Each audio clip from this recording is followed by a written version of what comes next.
My friends, something truly remarkable happened in the realm of 007 The World Is Not Enough speedrunning. And then another remarkable thing happened in the same game. And perhaps one of these happenings includes yours truly, the Goose, achieving an untied world record in this game. Dare I say, it just keeps happening. Today we're going to look at these recent developments in the game of TWINE, the little brother of the more renowned GoldenEye 007, but a game which has seen a recent renaissance in terms of activity, speedrunning, and strategy development. So let's get comfy, and here we go. Here we go! So let's take it from the top with a brief recount of the history of TWINE, including a story which longtime viewers of the channel might be familiar with. So The World Is Not Enough, or TWINE, comes out in the year 2000. Given that it's the next James Bond game released on the Nintendo 64 after GoldenEye 007, there was never a Tomorrow Never Dies game officially released. Many were keen and hopeful that we would get another legendary, paradigm-shifting, definitive video game. But we didn't. TWINE was developed by Eurocom and published by EA rather than Rare and Nintendo, and while it's a decent and serviceable game, it lacked a lot of the magic that GoldenEye had unleashed on the console only 3 years prior. As a result, the fandom and speedrunning scene in the game never really took off in the same way as it did for GoldenEye or other N64 games of this time. And so there were only a few eras of even remotely popular speedrunning for this game. Only a few periods of even light activity in TWINE. Namely, in the year or two after it first came out, there was some light activity, and we can see some archived leaderboards from this time. Around 2005, the legendary N64 speedrunner Big Boss Man got every world record in the game. In 2007, Henrik Weister Nordgren, longtime GoldenEye gamer and speedrun scientist, got many world records in TWINE. In 2013, he would play through TWINE again, this time getting every world record himself. And then there was a little bit more activity from around 2016 to 2018, in which we saw a small handful of players explore the game once more, setting a few new records and whatnot.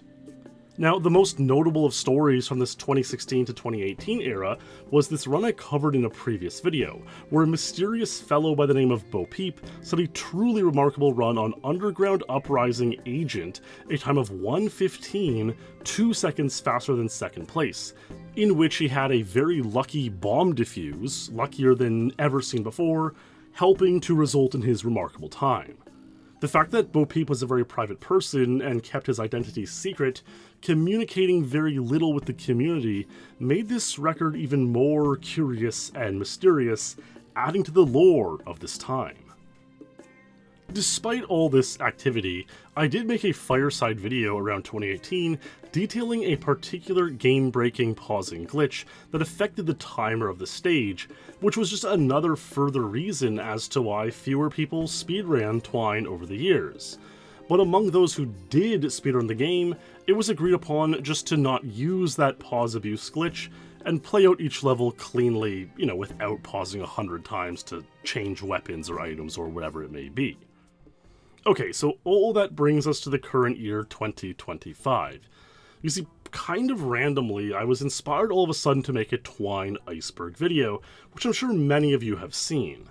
I suppose I mostly just wanted a nostalgic look back at this game, which I did play in my childhood and enjoyed thoroughly, and a game that perhaps I gave sort of a bad impression on, chalking up the entirety of its speedrun unpopularity to that pausing glitch, when in reality there had been some development and interest there.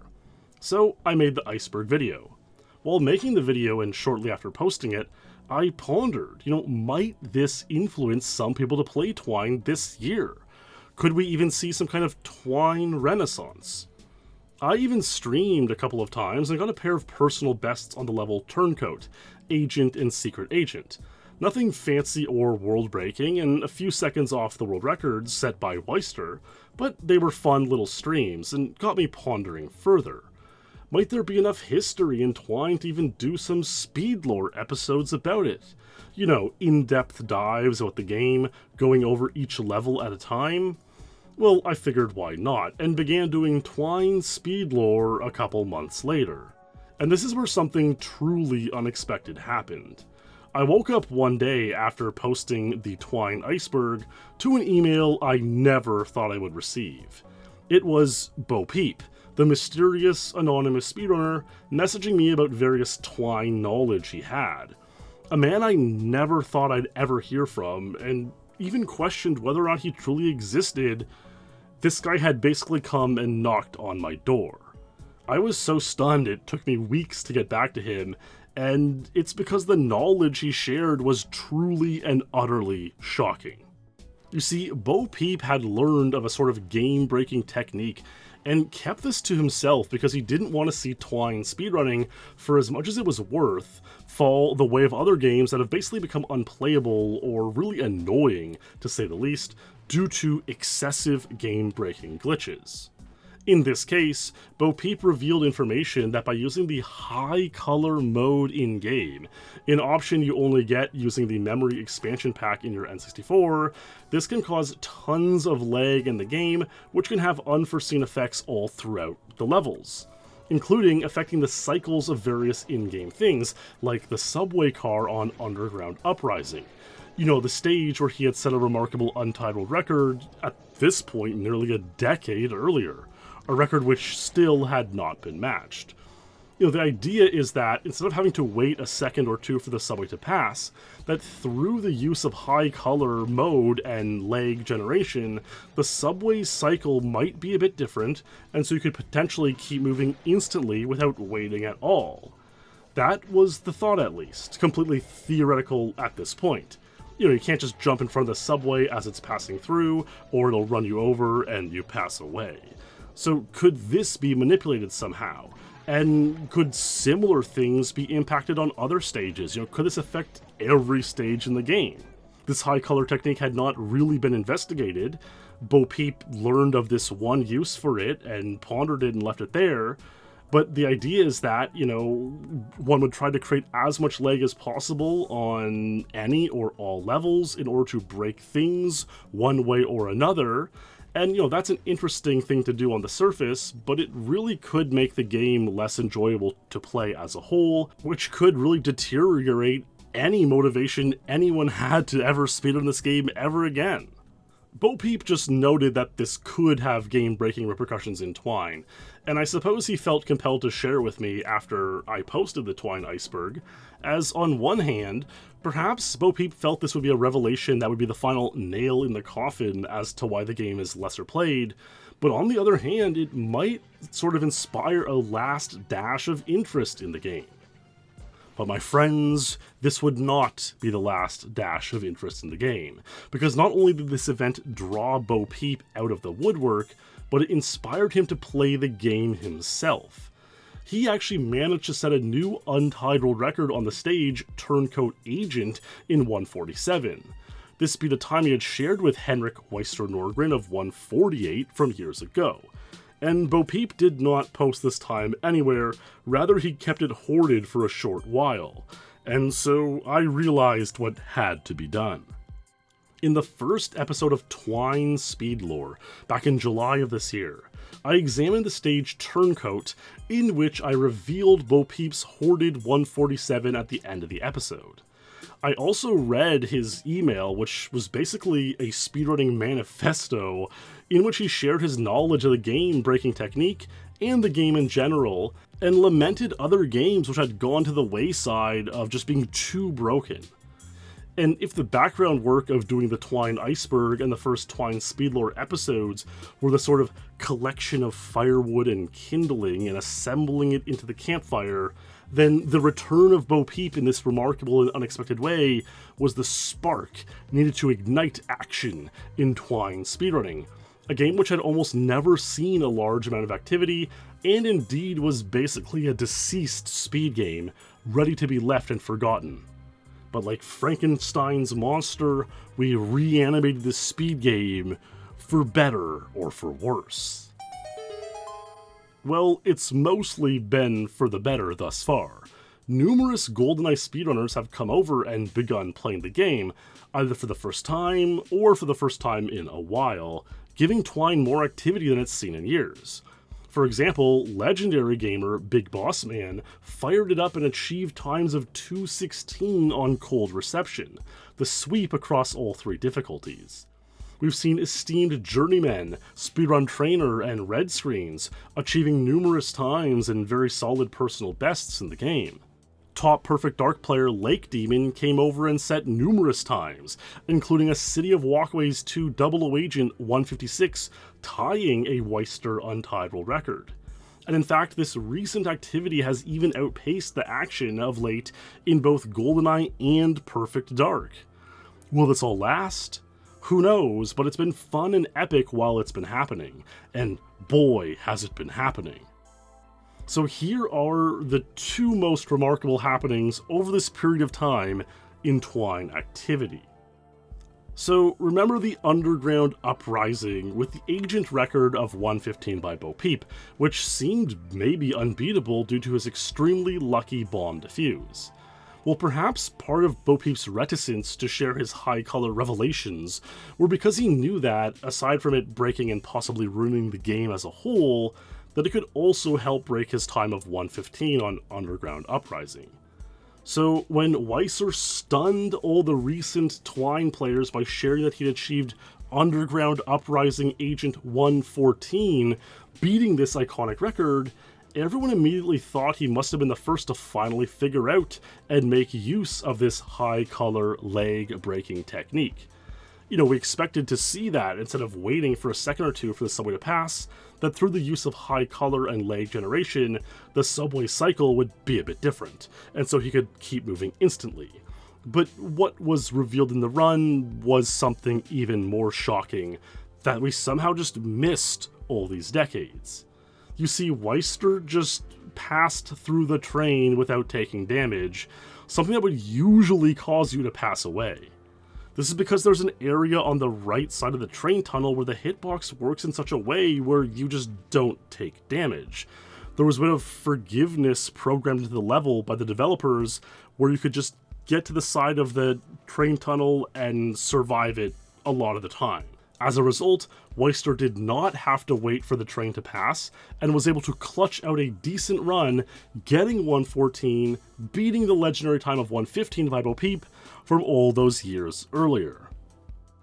And you know, it's one of those weird things where I can almost remember playing this game back in my youth, and I'm not sure if it's a false memory or not, but like in hindsight, I do remember playing this level and at times feeling like I should have got hit by the train, but didn't.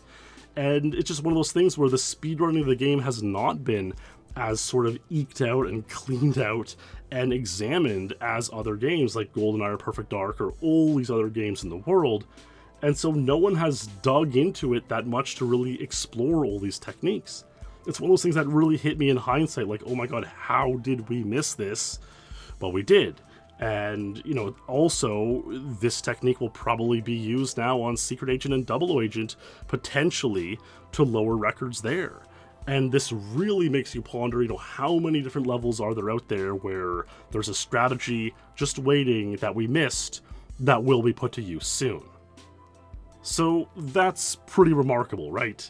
That this pretty much dead speed game had this one record that was considered untouchable by Peep, you know, one seemingly kind of sketchy anonymous character with a super lucky run, and now that character came back with fresh knowledge, a new untitled record on another stage, going on to substantiate themselves a little bit more, and their previous amazing record was beaten with yet another new strategy that seemed obvious, but was somehow missed over the years. You know, no one would have predicted this a year ago or at the beginning of this year. But that's not all, and here's where I get involved. Now, I'm going to do this section as an unscripted ramble, but you know, when I was examining all these levels in Twine, you know, I'm getting to be an older fella now in my mid-30s, I hate to say, and so, you know, I gotta choose my levels and my time pretty carefully, especially when it comes to speedrunning. I just don't have as much time and dedication as I used to as a much younger man. You know, alas, my friends. But one level that really stuck out to me was this Turncoat level, and especially 00 Agent. Now, when Henrik Weister got all the world records back in 2013, you know, these were actually pretty solid times that he got. He played through the game pretty clearly, and got a bunch of very good world records. But I couldn't help but notice that on this Turncoat 00 Agent especially, that he really went into survival mode. Now, this is something that you see in GoldenEye, you know, having 20 years of experience now in GoldenEye. You know, there are levels like Aztec 00 Agent, Caverns 00 Agent, where especially back in the day, you know, we hadn't completed them with the optimal strategies. And so it was kind of like go through the level and eliminate a lot of guards, injure a lot of guards, maintain your health, and barely get to the end and win. And so a level like this, by its own nature, is not really fully optimized. And I identified Turncoat 00 Agent as being this kind of level. Now, interestingly, there were like almost no submitted speedruns of Turncoat 00 Agent. We have some pretty good evidence from old rankings pages that like Boss and Wouter probably completed times, and there's some evidence that videos existed at some point for the stage but have become lost media. And so Henrik's 203 was really the only video we had of this stage, other than, you know, full game playthroughs from like Grassloo and other fellows like that. But I kind of decided I want to play the stage, and it's a 00 Agent stage, it's a difficult stage, but that kind of has been more of my bread and butter, you know, even in the last 10 years, the kind of latter half of my speedrunning era and career. Dam 00, Silo 00, Aztec 00, these sorts of things have become my specialty. So I thought, like, I can get the world record on Turncoat 00 Agent. And back in March, I did some streams on Agent and Secret, and I got some times, and that was cool. But then I really want to start playing Turncoat 00 Agent. At the beginning, I would play these very, very safe strategies, trying to figure it out. But, you know, I'm a speedrunner, and it is in my blood to some extent now. I've been doing it more than half of my life. And so I progressed pretty well. I got a time of 210, and then 206, and then a bunch of 206s and a 204. And this was over the course of, honestly, about 2 or 3 weeks. And I was not able to play every single day like I would back in the day. Maybe I would get in a 2-hour session every other day if I was lucky. But after a number of these sessions and really optimizing various strategies, deciding exactly how to shoot the various hostage takers and eliminate other dangerous guards, and you know, it's a difficult game because there's no auto aim on 00 Agent. You really have to be locked in. There's no like casual play like you're playing a level in GoldenEye like Street Secret Agent, something you kind of just go through the motions and do a million runs until you get a really good one. But I was playing a session, I was locked in, baby, and the run you've been watching in this time has been that run. Here it is, Turncoat 00 Agent 202, untied world record.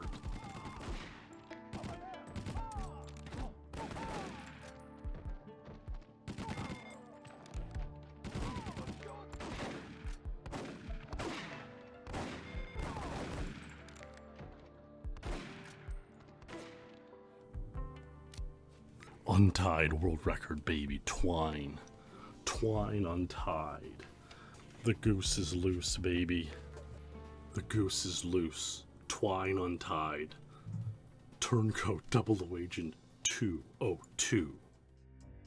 And so that's pretty cool. I'm pretty proud of that one.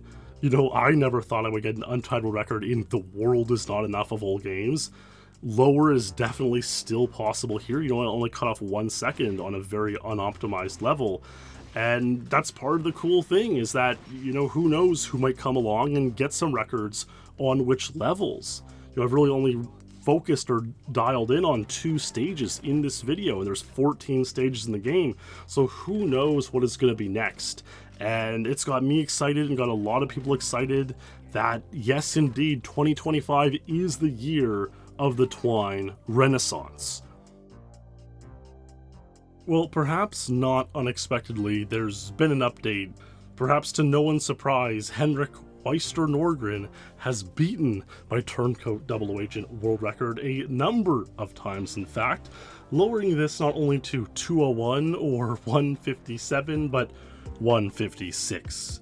Yes, Henrik has beat my time by at least 6 seconds on the stage. The biggest sort of discovery of any node is something that I kind of figured out while playing my sessions for 202, and it was that you don't actually need to save the hostages. You just need to injure or even distract the hostage takers enough so that they don't turn and shoot the hostages. You're just sort of nicking them with a shot, or even sometimes just shooting near them is enough to make them seek you, or at least change their aim to you. And if you finish the level before any of them have passed away, any of the hostages that is, you still complete the mission. It just checks to see if they've been shot at, really. And so by using this method or this knowledge, you don't have to be as perfect as we previously thought on the stage. Just kind of spraying and praying at a lot of the hostage takers is sufficient to give yourself a chance at completion. And in speedrunning, that's often the case, especially these double agent levels. The more chances to get a completion, the better. And amazing work by Henrik at 156 double agent. He even got 150 secret agent, a new record there, and just goes to show more and more records to be had and more things to be found. So there you go, my friends, the recent happenings in the world is not enough speedrunning. Will this game take off even more and continue to see even more action? It is probably overdue with just how much we've all played GoldenEye Perfect Dark over the decades, and Twine is still so untapped. I think there will be far more untitled records to be seen and new developments to be found. And hey, you could be a part in it all. Just pick up your controller and play. There are tons of strategies to be discovered and records to be broken, and you could be one of those who etch their names in the Twine history books for whatever that is worth. Make sure to follow my SpeedLore channel for TWINE SpeedLore every month to learn about the history of the game, and stay tuned here as I'm sure I'll share more Twine developments as they come. Thank you all for watching, my friends, and thanks to the Patreon supporters and channel members for all your support of my work. Stay true, and I'll see you in the next stream or video.